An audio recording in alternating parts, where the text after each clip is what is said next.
ಪುಟ್ಟಣ್ಣಗೌಡ್ರೆ, ಈ ಕಚ್ಚಾಟ ರಾಜಕಾರಣದಲ್ಲಿ ನಡೀತಾ ಇದ್ರೂ ಕೂಡ ನೀವು ಹೊಸ ಸಂಚಲನವನ್ನ ಸೃಷ್ಟಿ ಮಾಡೋಕೆ ಏನ್ ಮಾಡ್ತಾ ಇದ್ದೀರಿ? ಪಂಜಾಬಲ್ಲೋ ದೆಹಲಿಯಲ್ಲಿ ಮಾಡ್ತಾ ಇರುವಂತಹ ಕೆಲಸ ಇಲ್ಲಿ ಯಾಕೆ ಆಗ್ತಾ ಇಲ್ಲ? ಏನ್ ನಿಮ್ಗೆ what is stopping you? Sir ಇಲ್ಲ, ನೋಡಿ ಇವತ್ತಿನ ದಿನ ನಾವು ಪ್ರತಿಯೊಂದು ಕ್ಷೇತ್ರದಲ್ಲೂ ನಾವು ಹೋರಾಟ ಮಾಡ್ತಾಯಿದ್ದೀವಿ, ಓಡಾಡ್ತಾ ಇದ್ದೀವಿ. ನಮ್ಮ ಕೈನಲ್ಲಿ ಏನಾಗ್ತಿದೆ, ನಮ್ಮ ಉದ್ದೇಶ ಇರೋದೇ ಸರ್, ಮುಂದಿನ ದಿನಗಳಲ್ಲಿ ಭ್ರಷ್ಟಾಚಾರ ನಿರ್ಮೂಲನೆ ಆಗಬೇಕು. ಇವತ್ತೇನಂತಂದರೆ ಹಿಂದಿನ ಸರ್ಕಾರ ಮಾಡಿದಂಥ ದಾರಿನಲ್ಲಿ ಈಗ ನಡೀತಾ ಇರ್ತಕ್ಕಂಥ ಸರ್ಕಾರವೂ ಸೇಮ್ ಭ್ರಷ್ಟಾಚಾರದಲ್ಲಿ ಭಾಗಿಯಾಗಿದೆ. ಇವ್ರು ಹೇಳ್ಬೋದು ಇವತ್ತಿನ ದಿನ ನೋಡಿ, ಹಿಂದೆ ಸರ್ಕಾರ ಇದ್ದಾಗ ನೀವೆಲ್ಲ ಕೊಟ್ಟಿಲ್ವಾ, ಇವಾಗ ನಮಗೂ ಕೊಡಿ. ಏನಾರೋ ಕಾಂಗ್ರೆಸ್ ಸರ್ಕಾರ ಇವತ್ತಿನ ದಿನ ಜನತೆಗೋಸ್ಕರ, ಜನತೆ ಪರವಾಗಿ ಏನಾರೋ ಒಂದು ಕೆಲಸ ಮಾಡಿದಾರ? ಇಲ್ಲ. ಇವ್ರು ಹೇಳ್ತಾರೆ ಸನ್ಯಾಸಿ ಯಾರೂ ಅಲ್ಲ, ಹಂಗಾರೆ ಸನ್ಯಾಸಿ ಓಟ್ ಹಾಕ್ದವರೆಲ್ಲ ಸನ್ಯಾಸಿಗಳ? ಇವರು ಇಷ್ಟ ಬಂದಂಗೆ ಇವ್ರು ರಾಜಕೀಯ ಮಾಡಿಕೊಂಡು ಇವರೆಲ್ಲ ಚೆನ್ನಾಗಿ ಬೆಳೀತಾನೆ ಹೋಗ್ತಾ ಇದ್ದಾರೆ ವಿನಃ ಇದೇ ಡಿ ಕೆ ಶಿವಕುಮಾರ್ ಬ್ರದರ್ ಹೇಳ್ತಾರೆ, ಡಿ ಕೆ ಸುರೇಶು, ನಮಗೆ ಏನು ನೀವು ಇವತ್ತಿನ ದಿನ ನಾವು ಅಗ್ರಿಮೆಂಟ್ ಮಾಡಿಕೊಟ್ಟಿದ್ರೋ ಅಗ್ರಿಮೆಂಟ್ ಪ್ರಕಾರ ನನ್ನ ಬ್ರದರು ಇವತ್ತು CM ಆಗಬೇಕು ಅನ್ನೋದನ್ನು ಹೋರಾಟ ಮಾಡ್ತಾ ಇದ್ದಾರೆ. ತುಂಬ ಜನ ಕಾಂಗ್ರೆಸ್ನ ಮುಖಂಡರುಗಳು ಇವತ್ತು ಡಿ ಕೆ ಶಿವಕುಮಾರ್ CM ಆಗೋದು ಇಷ್ಟ ಇಲ್ಲ. ಇವನ್ ಮುಖ್ಯಮಂತ್ರಿ ಕೂಡ ಇವತ್ತು ಅದು ಬಿಟ್ಕೊಡೋದಕ್ಕೆ ಹಿಂದೆ ಮುಂದೆ ನಾನೇ 5 ವರ್ಷ CM, ಇನ್ನು ಮುಂದಕ್ಕೂ ನಾನೇ CM, ನಾನೇ CM ಅಂತ ಡಿ ಕೆ ಶಿವಕುಮಾರ್ ಏನು ಅಲ್ವಾ ಹಂಗಾರೆ?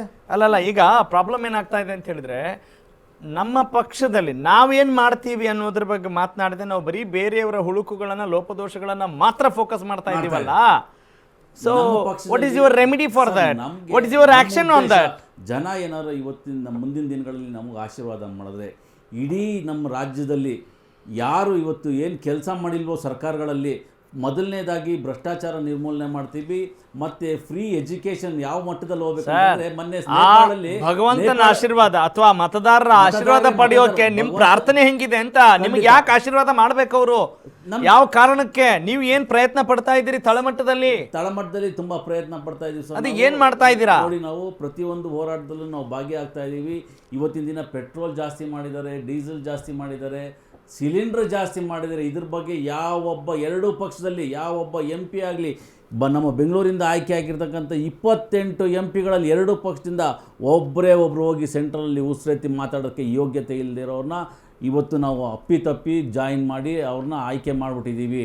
ಇದ್ರ ಬಗ್ಗೆ ಮಾತಾಡೋದಕ್ಕೆ ಯಾರೂ ಇಲ್ಲ, ನಾವು ಮಾತಾಡ್ತಾ ಇದ್ದೀವಿ. You are putting your effort ಅಂತ. Sure sir. ಓಕೆ, ಶಿವಮೂರ್ತಿ ಅವರೇ ಹೇಳಿ ಸರ್. ಏನು ನಿಮಗೀಗ ಸದ್ಯಕ್ಕೆ ಬರೀ ನೀವು ಟೀಕೆ ಮಾಡ್ತಾ ಇದ್ದೀರಿ, ಎಲ್ಲ ಕರೆಕ್ಟ್, ನಿಮ್ಗೆ ಅದೇ ಪ್ಲೇಸಲ್ಲಿ ಇದ್ದೀರಾ, ಮಾಡಬೇಕಾಗಿದೆ. ಆದರೆ ಅದನ್ನು ಜನರ ಮುಂದೆ ತೆಗೆದುಕೊಂಡು ಹೋಗೋ ನಿಟ್ಟಿನಲ್ಲಿ ಯಾಕೆ ವಿಫಲ ಆಗ್ತಾ ಇದ್ದೀರಿ? ಬರೀ ನೀವು ಇಷ್ಟಕ್ಕೆ ಏನೋ ಮನರಂಜನೆಗೆ ಮಾತ್ರ ಟೀಕೆ ಮಾಡಿದರೆ ಸಾಕಾಗುತ್ತೆ, ನಿಮ್ಮಲ್ಲೂ ಒಗ್ಗಟ್ಟಿರ್ಬೇಕು ಇದ್ರೆ ಹಿಂಗೆಲ್ಲ ಆಗ್ತಿರ್ಲಿಲ್ಲ. ಒಂದು ವಿಚಾರ ನಾನು ಬಂದ್ಬಿಡ್ತೀನಿ. ಅಭಿವೃದ್ಧಿ ಕೆಲಸಕ್ಕೆ ಏನು ಮಾಡಿದ್ದೀರ ಅಂತ ಒಂದು ಕ್ವಶನ್ ಎತ್ತಿದ್ರಂದ್ರೆ, 1 ವರ್ಷದಿಂದ ಇವ್ರು ಹೇಳ್ತಾ ಇರೋದಂದ್ರೆ CM ಬದಲಾವಣೆ. ಅಧಿಕಾರ ಬಂದಾಗ್ಲಿಂದಲೂ ಇದೆ, ಅಧಿಕಾರ ಬಂದಾಗಿದೆ. ಅದು ಬಿಟ್ಟಂದ್ರೆ ಅಭಿವೃದ್ಧಿ ಕೆಲಸಗಳು ಯಾವುದು ಏನು ಮಾಡಿದ್ದಾರೆ ಅಂತ ಇವ್ರು ಯಾವ ಥರ ತೋರಿಸಿದ್ದಾರೆ? ಯಾವ ಥರ ನೀವು ಅದನ್ನ ಜನರ ಮುಂದೆ ಹೆಂಗೆ ತೆಗೆದುಕೊಂಡು ಹೋಗಿದ್ದೀರಾ? ಸಾಮಾನ್ಯವಾಗಿ ನಿಮ್ಗೆ 2 ಉಪಚುನಾವಣೆಗಳಲ್ಲಿ ಅವಕಾಶ ಇತ್ತು ಸರ್. ಉಪಚುನಾವಣೆಗಳ ಅವಕಾಶ ಇತ್ತು, ನಾನು ಇಲ್ಲ ಅಂತ ಹೇಳಿಲ್ಲ ಅಲ್ವಾ? ನೀವು ನಿಮ್ಮ ಪ್ರಚಾರ ಕಾರ್ಯದೆಲ್ಲ ಬಳಸ್ಕೊಂಡ್ರಿ, ಆದ್ರೆ ಜನ ಅದಕ್ಕೆ ಮನ್ನಣೆ ಕೊಟ್ಟಿಲ್ಲ ಅಂತ ಹೇಳಿದ ತಕ್ಷಣ ಮನ್ನಣೆ ಅಂತ ಕೊಟ್ಟಿಲ್ಲ ಅಂತ ನಾನು ಯಾವುದು ಹೇಳೋದಿಲ್ಲ. ಒಂದು 22,000 ಓಟಿಂದ ಏನೋ ಸೋತಿರ್ಬೋದು ನಾವು, ಅಥವಾ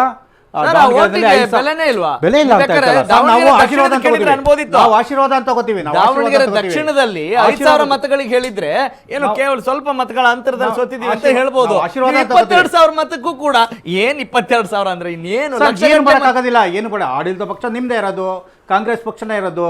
ಸೊ ಆ ಒಂದು ಕಾರಣಕ್ಕೋಸ್ಕರ ಏನು ಮಾಡೋಕ್ಕಿಲ್ಲ. ಅದ್ರಲ್ಲಿ ಇನ್ನೊಂದು ಅಂತ ಹೇಳಿದ್ರೆ ಸೆಂಟಿಮೆಂಟಲ್ ಬರುತ್ತೆ. ಯಾರು ಸತ್ತಿದ್ರೆ ಅಲ್ಲಿಗೆ ಬರುತ್ತೆ. ಸೊ ನಾವೇನ್ ಮಾಡಕ್ಕಾಗುತ್ತೆ? ಸೋಲು ಗೆಲುವಿನ ಬಗ್ಗೆ ಪ್ರಶ್ನೆ ಮಾಡ್ತಾ ಇಲ್ಲ.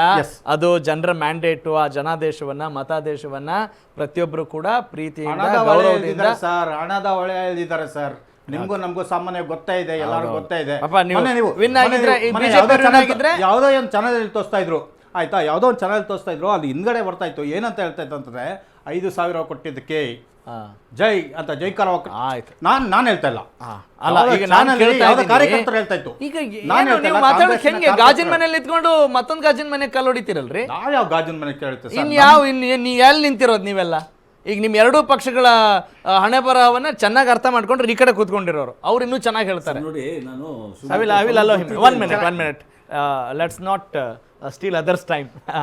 ಹೇಳಿ ಈಗ ಏನು ನಿಮ್ಮ ಒಪಿನಿಯನ್ ಏನಿದೆ? ಸರ್ ಅದಕ್ಕೆ ಅಭಿವೃದ್ಧಿ ಮಾಡ್ತಾ ಇಲ್ಲ ಕಾಂಗ್ರೆಸ್ ಅವರು ಅಲ್ವಾ ಸರ್, ಯಾವುದೇ ರೀತಿ ಅಭಿವೃದ್ಧಿ ಆಗ್ತಾ ಇಲ್ಲ. ಓಕೆ, ನೀವೀಗ ಮುಂದೆ ಏನ್ ತಯಾರಿ ಮಾಡ್ತಾ ಇದ್ದೀರಿ? ಓ ಹೌದಪ್ಪ, ನೆಕ್ಸ್ಟ್ ಜನರನ್ನು ಬಿಜೆಪಿನೇ ಆರಿಸ್ಬೇಕು ಅನ್ನೋ ನಿಟ್ಟಿನಲ್ಲಿ ಏನ್ ಕೆಲಸಗಳನ್ನ ಮಾಡ್ತಾ ಇದ್ರಿ, ಏನ್ ಹೋರಾಟ ಮಾಡ್ತಾ ಇದ್ರಿ? ಬರೀ ನೀವು ಅವ್ರ ಕಾಲು ಎಳೆಯೋದು, ಬರೀ ವೈಯಕ್ತಿಕ ಕ್ಷುಲ್ಲಕ ರಾಜಕಾರಣ ಮಾಡೋದು, ಅದನ್ನ ಬಿಟ್ಟು ಬೇರೆ ಏನ್ ಮಾಡ್ತಾ ಇದ್ದೀರಾ? ನಾವು ಕ್ಷುಲ್ಲಕ ರಾಜಕಾರಣ ಮಾಡ್ತಿದ್ವಿ ಸರ್, ಯಾವ್ದು ಕಾಲು ಎಳಿತಾ ಇಲ್ಲ. ನಾವು ರಾಜ್ಯದ ಪ್ರಕಾರವಾಗಿ ನಾವು ರಾಜ್ಯದ ಜನತೆಯವ್ರ ಹತ್ರ ಹೋಗಿ ಹೇಳ್ತಾ ಇದೀವಿ, ಈ ತರ ಕಾರ್ಯಕ್ರಮ ಆಗ್ತಾ ಇಲ್ಲ, ಯಾವ್ದು ಇದಾಗ್ತಾ ಇಲ್ಲ ಅಂದ್ಬಿಟ್ಟು. ಸೊ ಅದನ್ನ ಬಿಟ್ಟರೆ ತುಂಬಾ ಹೆಲ್ಪ್ಲೆಸ್ ಆಗಿದ್ದೀರಾ ಬಿಡಿ. ಹೆಲ್ಪ್ಲೆಸ್ ಅಲ್ವಾ ಸರ್.